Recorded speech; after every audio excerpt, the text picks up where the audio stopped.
All right, let's get right into this explainer. Today, we're treating the boy king not as some untouchable mythical figure, but as an ancient scientific cold case.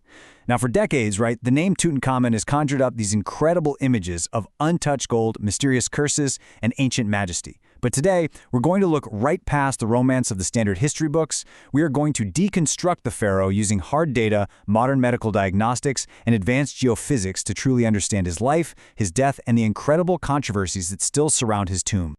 To start, we really need to strip away the folklore and look at the brutal reality of how Howard Carter's team actually handled the body back in 1922. It is incredibly jarring to read this quote, isn't it? To realize that the iconic, serene golden mask you always see in pictures was literally separated from the king's actual remains using hot knives. It sets the stage perfectly for what we're doing today, separating the golden illusion from the cold, hard historical facts. So here is the roadmap for our forensic case file today. 1. The boy king's reign. 2. Chariots and military might. 3. Discovery and dismantling. 4. The 2005 CT scans. And 5. The hidden chamber theory. Let's start with Section 1, the boy king's reign. Tutankhamun reigned at the very end of the 18th dynasty, which was, quite frankly, an extraordinarily turbulent time in ancient Egypt. He inherited an empire turned completely upside down by his predecessor, Akhenaten, who had actually banned the traditional gods. Just imagine inheriting that kind of chaos. During Tutankhamun's reign, the court abandoned the city of Amarna, moved back to Memphis, and initiated this massive restoration of the traditional religion.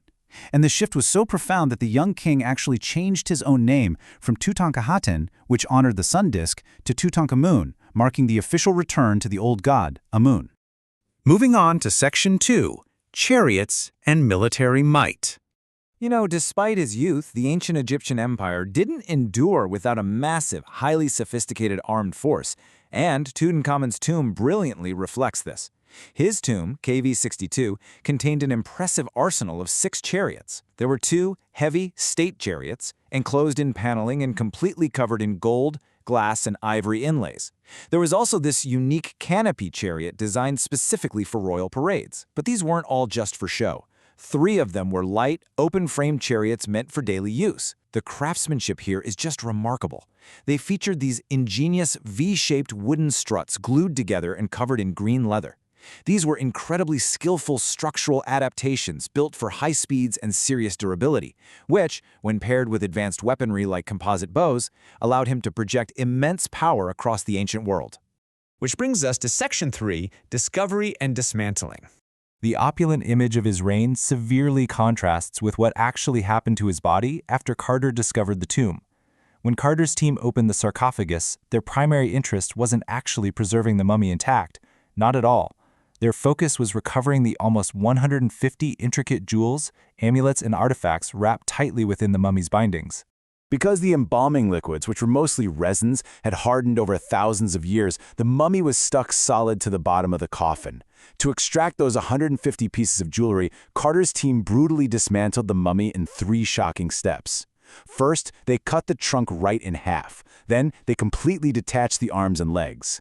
And finally, as we talked about earlier, they severed the head from the golden mask using hot knives. When they were completely done, the boy king was literally left in pieces. Let's look at Section 4, the 2005 CT scans. To understand the real boy king, we have to look past that 1922 damage. Here's our timeline of physical investigations into the king's body. After Carter placed the dismantled mummy back in the tomb in 1926, it was x-rayed twice, once in 1968 and again in 1978. But the absolute game changer came on January 5, 2005. An all-Egyptian team led by Dr. Zahi Hawass performed a non-invasive 15-minute CT scan.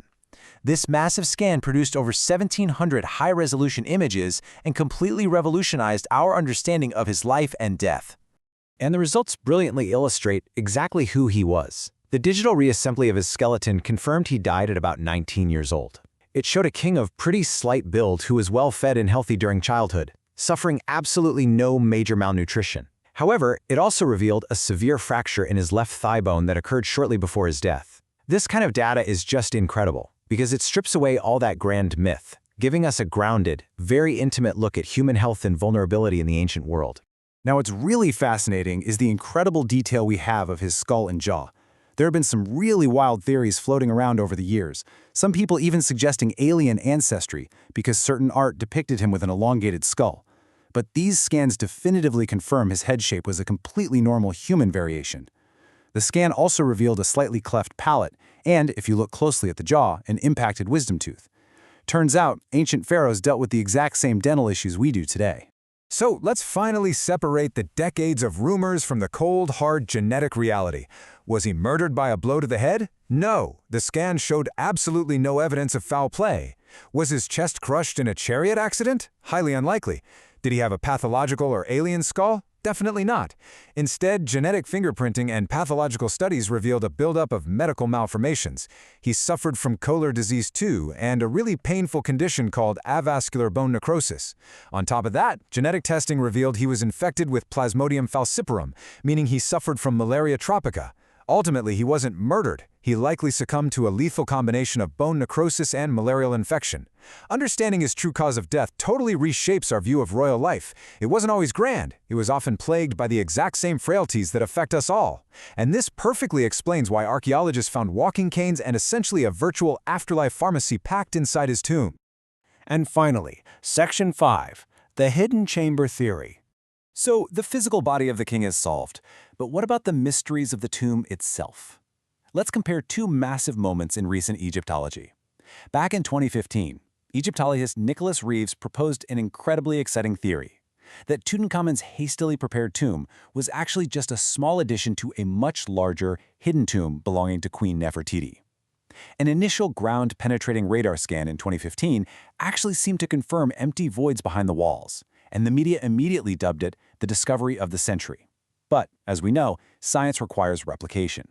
By 2018, comprehensive electrical resistivity tomography, or ERT, and third-generation radar surveys provided a definitive, undeniable conclusion. There are absolutely no hidden corridors or empty voids adjacent to the burial chamber. So you're probably wondering, how did that first scan get it so incredibly wrong? Well, the answer lies in geophysics. You see, the burial chamber has considerable humidity. Over time, water penetrated the shallow surface of the painted plaster on the walls.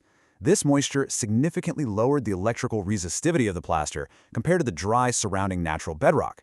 This extreme difference in electromagnetic properties perfectly mimicked the signal of an empty space, completely tricking the early radar equipment into seeing a room that simply wasn't there. The so-called discovery of the century was, unfortunately, just a damp illusion. We have officially taken the boy king out of the realm of curse-laden folklore and brought him straight into the light of the 21st century. We've mapped his DNA, we've diagnosed his specific bone diseases and malarial infections, and we've used advanced geophysics to scan the very rock of his tomb, putting to bed the rumors of hidden chambers.